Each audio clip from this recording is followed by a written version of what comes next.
déjà préparé un petit texte pour les absents. J'ai absent bashing. Je vais quand même le lire parce que je l'ai lu dans la préface du nouveau livre de Naomi Klein, Tout peut changer, en allemand, Die Entscheidung Klima versus Kapitalismus. Elle dit enfin, je cite, « Il nous arrive aussi d'avoir vraiment les yeux ouverts, sauf que, immanquablement, cela ne dure pas, et que nous continuons aussi ainsi d'osciller entre prise de conscience et amnésie. Car le dérèglement climatique est une réalité qu'il est difficile de garder à l'esprit bien longtemps. Cette amnésie écologique intermittente est parfaitement rationnelle. Nous nions la crise du climat parce que nous craignons qu'elle ne vienne tout bouleverser. Ce en quoi nous n'avons d'ailleurs pas tort. Le débat va se dérouler sur 5 thématiques. Histoire du long parcours entre 92, entre Rio et maintenant Paris, juste en 2-3 phrases. Deuxièmement, les enjeux actuels qui sont à Paris, les enjeux quantitatifs, donc les fameux 2 degrés, les pourcentages de réduction de CO2, etc. Et la stratégie un peu de la présidence luxembourgeoise pour être un peu dans le bain de la conférence de Paris. On ne va pas passer sous silence quand même aussi certains catalyseurs et certains freins du développement, que ce soit des pays ou que ce soit des transnationales. On va y revenir brièvement. Mais disons, le bif de la soirée sera plutôt, et pour ça que je me suis mis à un ouvrage de l'ancien ministre délégué français à l'environnement, Pascal Canfin, qui est un excellent bouquin pour ceux qui veulent rapidement se familiariser avec la problématique. Donc, climat, 30 questions pour comprendre la conférence de Paris. Et là-dedans, il y a un chapitre avec 12 critères selon lesquels M. Canfin et peut-être aussi d'autres vont juger le succès ou l'échec de la conférence de Paris. Et en dernier point, on va quand même nous poser la question si ces objectifs quantitatifs à long ou à moyen terme vont être suffisants pour sauver le climat mondial et sauver aussi les populations, surtout dans les pays du Sud, et si ce n'est pas le paradigme du développement qui est remis en question par les changements climatiques. La question est très simple. Pourquoi est-ce qu'on n'arrive pas à les appliquer aujourd'hui, la biodiversité, le climat, la désertification? C'est parce que les Nations Unies, vous avez 195 États qui défendent leur intérêt national. Voilà, c'est très simple.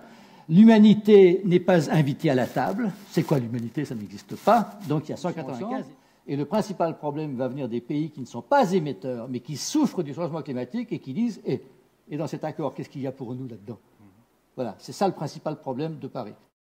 Eben Paris jetzt pragmatischer ein Erfolg wird, dass man also die Hoffnung nicht mehr so hoch hängt, sondern sozusagen die tiefer hängenden Früchte versucht zu erfassen.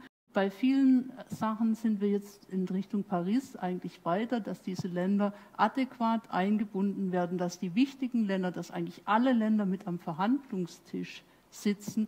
Klimaschutzpolitik ist heute eminente Wirtschaftspolitik und mindestens genauso eminente Finanzpolitik. Wir sind die einzigen, der einzige große Wirtschaftsraum, der seine Versprechen gehalten hat. Man kann darüber diskutieren, ob Europa genug gemacht hat, aber wir haben das eingehalten, was wir im Protokoll von Kyoto eingegangen sind. Es sieht sogar aus, als wenn wir mehr als die 20% Minus gegenüber 1990 für 2020 einhalten werden. Das sollten wir doch lauter sagen, dass Klimaschutz nicht eine Bürde ist für die einzelnen Gesellschaften, sondern eine enorme Chance, besonders für die Entwicklungsländer. Die können einen Riesensprung machen, ich sage es mal, vom Buschfeuer zu der Elektrifizierung, nicht durch... Also ich denke, ich möchte vielleicht anfangen mit einem Zitat von Yann Arthus Bertrand, der den Film Home gemacht hat. Er sagt, es ist eigentlich zu spät, um Pessimist zu sein. Oder die ganze Kommunikation um dieses Thema ist nicht gut gelaufen. 1992 war die Diskussion extrem klar. Wir brauchen einen Lifestyle-Change. Wir können nicht so weiterführen mit dem American Style of Life. Und wir brauchen Klimagerechtigkeit. Und diese 2 klaren Themen, die sind dann in diesen Verhandlungen vermüllt worden mit Wörtern, die niemand mehr versteht. Die positiv ist, wir haben verdammt gute Politik gemacht bei den Climate Solutions. Und als Resultat von der erneuerbaren Politik in Deutschland, in Europa, ist die Solarenergie massiv billiger geworden. Wir sind heute in einer fantastischen Situation. große Solaranlagen sind billiger als neue Atomkraftwerke. Also ich sage es nur mal, damit es in eure Köpfe auch geht. Große Solaranlagen sind billiger als ein neues Kartenhaus. C'est l'avenir de l'humanité. C'est pas l'avenir de l'humanité? Si, c'est l'avenir de l'humanité sur cette planète. Donc c'est une affaire de chef d'État et pas de négociateurs juniors comme on les a actuellement. Et donc c'est à la fois les grosses routes, c'est à la fois les citoyens tous ensemble, les entreprises, les collectivités et les chefs d'État, c'est eux qui vont faire les choses. Et je pense que l'erreur de Copenhague venait aussi des ONG, parce qu'il ne faut pas attendre le salut du monde ou la fin du monde d'une seule conférence. Qu'est-ce que c'est que cette histoire-là? Après la conférence 21, on aura la 22, puis la 23, puis la 24, puis la 25, parce que l'accord, il faudra l'appliquer, et parce qu'il faudra sans arrêt l'améliorer. C'est l'affaire du siècle, tout ça.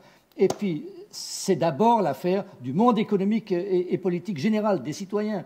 Et donc, je pense que l'erreur consiste à tout attendre de la conférence. C'est une erreur. Cette conférence est très importante parce que c'est le seul endroit où la communauté internationale négocie. Donc elle est très importante. Mais, comme vous l'avez dit, c'est des ministres de l'Environnement. Et beaucoup de ministres de l'Environnement, ils sont charmants, les ministres de l'Environnement, ça je peux le dire. Je l'ai été moi-même, donc si vous voulez, je le sais. Mais c'est pas eux dans beaucoup de pays qui ont la main, quoi. C'est pas les plus importants et les plus puissants des ministres. Donc il faut que le monde économique et le monde diplomatique, il y a une incroyable béance, il y a un gouffre, et c'est ce gouffre-là qu'il faut combler. Il faut que les diplomates et les entreprises discutent ensemble.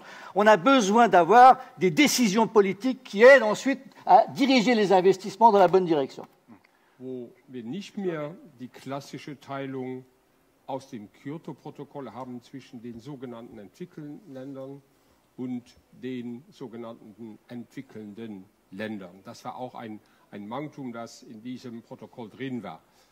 Ich glaube, die proaktive Vorgehensweise klarzustellen, dass alle betroffen sind, dass natürlich einige eine ganz andere historische Verantwortung haben, dass wir alle betroffen sind. Monsieur Canfin, qui dit que ça peut peut-être paraître dérisoire, mais lui, il dit que 80% des émissions sont faites dans les milieux urbains et que la commande publique, notamment par les communes, est un élément essentiel. Mais pas seulement dans les communes. Si mes informations sont correctes, au Luxembourg, 17% de tous les investissements sur une année proviennent soit de l'État, soit des collectivités locales. Et on a profité... Pour moi, le fil rouge qui fâche dans tout ça, et je ne le vois pas non plus dans les 12 critères, c'est tout simplement la question de la croissance. Comment voulons-nous adresser sérieusement cette thématique, faire une transition énergétique inclusive? Donc, je ne parle pas seulement de technologie, je parle vraiment d'un système inclusif. Si on est amené à avoir une économie croissante de 3 à 4% chaque année, le gouvernement luxembourgeois, par exemple, a ce principe-là. Certains pays voudraient, la présidence française voudrait que tous les 5 ans, on update, on améliore les contributions des États et qu'on ne revienne pas en arrière surtout. Et vous pensez que ça va... Ah ben attendez, c'était la négociation, hein. Okay. Oh là là. Et puis l'autre, c'est les 100 milliards, voilà, le 11, voilà. Ouais. C'est tout. Tout le reste, c'est à mettre en place par les sociétés, par les entreprises, par les gouvernements. Mais ce n'est pas dans la négociation. C'est ça qui est terrible. Donc il faut bien comprendre ça. Alors moi, je travaille sur... Est-ce que le modèle économique actuel, tel qu'il est aussi critiqué par Naomi Klein et aussi par Nori Schneider, est-ce qu'il ne faut pas mettre en question plutôt ce modèle avant de faire des mesures technocratiques, que ce soit en matière de finances, de prix du carbone, de transfert de technologie, etc. Et donc on sait qu'il faut trouver la balance entre le social, l'économique et l'environnement. Et c'est d'ailleurs pour ça que ça ne fonctionne pas. Parce qu'on ne peut pas trouver de balance entre 3 systèmes. Je sais, c'est banal de le dire, mais je le répète quand même, on n'a qu'une seule planète. Wir kommen ja jetzt auch, denke ich, an euch, weil wir brauchen euch auch. Ne? Also wir hier 5 oder 6, wir können das ja alles nicht schaffen.